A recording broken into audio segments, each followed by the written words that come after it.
নমস্কাৰ সকলোকে। আজি ৰাতিপুৱা শুই উঠিয়ে বতৰটো দেখি মনটো সেমেকি গ'ল।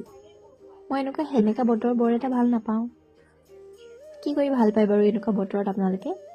মই কিন্তু এবাৰ ফুৰিবও গৈছিলোঁ। ফুৰিও চালোঁ সেমেকা বতৰত। অৰুণাচল গৈছিলোঁ।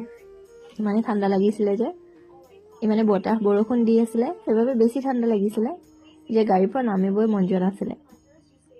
আচলতে এনেকুৱা সেমেকা বতৰবোৰ হোৱাৰ কাৰণেই দিয়ে। আজি মোৰ লাঞ্চ থালিখনত আছিলে মাছ আৰু পালেঙৰ জোল, শিঙি মাছ, মাগুৰ মাছ আৰু পালেং।